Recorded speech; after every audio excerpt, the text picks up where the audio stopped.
Warrior.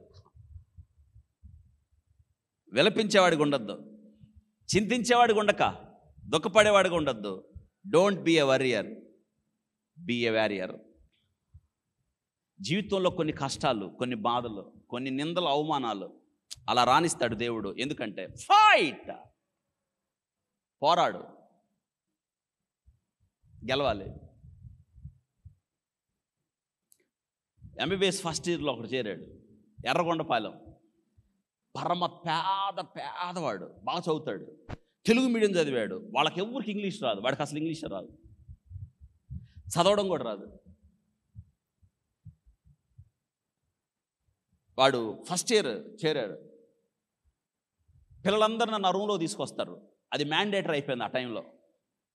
1 2 3 room number 123 నా room number. అందుకే నా రూమ్ నెంబర్లో జరిగిన గొప్ప కార్యాలు మర్చిపోలేక నేను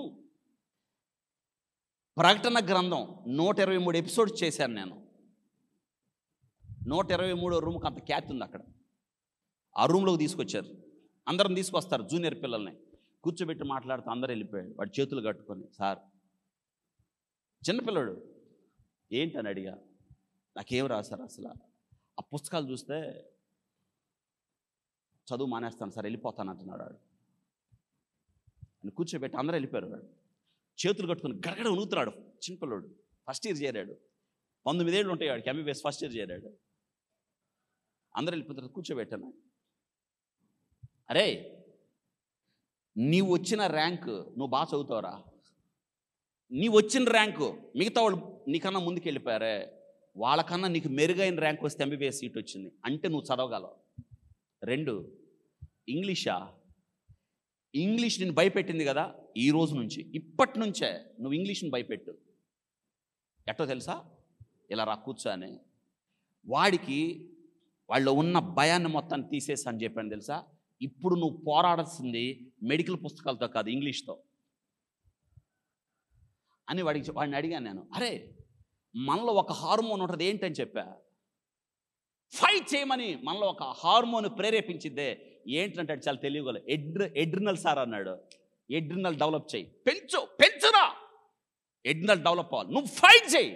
ఇంగ్లీష్ ఎట్ట చదవాలి నేను చెప్తా, ఎలా నేర్చుకోవాలి చెప్తా. 4 రోజులు తిరిగేటప్పటికి ఇంగ్లీష్ని చించేయి, అట్ట చదవాలి. ఈ 4 రోజులు ఇంగ్లీషే చదువు, నీకు ఎలా రాదో చూద్దాం. వాడితో ఒక మాట చెప్పాను, ఫైట్. యుద్ధంలో గెలవాలరా నువ్వు, గుర్తుపెట్టుకో. కొన్ని రోజులకు తెలియాలి, నేనేనా ఇంగ్లీష్ మాట్లాడుతుంది, నేనేనా. నీ మీద నీకు అనుమానం కలగాలి, నీ మీద అసూయ కలగాలి, ఏంట్రా వీడెట్ ఇంగ్లీష్ మాట్లాడుతున్నాడని. నాకు తెలిసిన టిప్స్ అని చెప్పాను. ఇట్స్ అ బ్యాటిల్ గ్రౌండ్, అంతే అండి. వాడికి సహాయం చేశాను. వాడికి తెలుసా, అయోటా, ఆర్చ్ ఆఫ్ అయోటా, ఆ పదాలన్నీ వేరుగుంటాయి కదా. ఈసోఫాగస్ అని చదవడం కూడా రాదు వాడికి, తెలుగులో రాసి ఇచ్చేవాడిని వాడికి, ఇది ఎట్టు చదవాలి. Become a warrior. నిజంగా వాడు చదివాడు. ఆక్స్ఫర్డ్ నా దగ్గర డిక్షనరీ ఉండేది, ఈ చివరి నుంచి ఆ చివరి వరకు, ఇంగ్లీష్ టు ఇంగ్లీషు. వాడు ఎప్పుడు చదువుతూ ఉండేవాడు. తెలుసా, అమెరికా దేశంలో 10 మంది కిడ్నీలో చిన్నవి ఉంటాయి, నెఫ్రాన్స్ అని. It's a functional unit in kidney. ఆ నెఫ్రాన్స్ మీద రీసెర్చ్ చేసేవాడు అయ్యాడు. అమెరికా దేశంలో 10 మందిలో వాడు ఒకడుగా మిగిలాడు. Became warrior.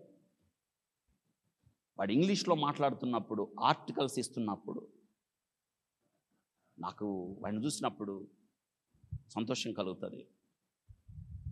రేపు డిసెంబర్కి వస్తాడు, వాడిని చూడండి మీరు. తెలుసా, అంత చదివినా దీనుడే. వాడు మొట్టమొదట చెప్పేది ఏంటంటే, I was very poor in English once upon a time, now I became a warrior.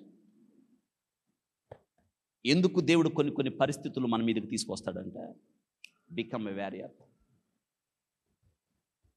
చేతగాంతనం కాదు. మనం చాలాసార్లు, ఎందుకు ప్రభువా నా మీదకి ఇది అనుమతించావు, ఎందుకు ప్రభువా ఈ కష్టాన్ని అనుమతించావు, ఈ శత్రువుని ఎందుకు అనుమతించావు, ఈ అనారోగ్యం ఎందుకు అనుమతించావు, ఈ దుఃఖం ఎందుకు అనుమతించావు. ఈ ఆర్థిక పరిస్థితులు ఎందుకు అనుమతించావు? ఈ కుటుంబ పరిస్థితులు ఎందుకు అనుమతించావు? ఎందుకు ప్రభా నాకు ఈ ఉద్యోగం పోయింది? ఎందుకు ప్రభా నాకు వచ్చే డబ్బులన్నీ అయిపోయినాయి? ఎందుకు ప్రభా ఈ పరిస్థితులు? అద్దెలు కట్టలేకపోతున్నాను, పిల్లల్ని చదివించలేకపోతున్నాను, పిల్లలు పెళ్లి చేయలేకపోతున్నాను. This become try to fight.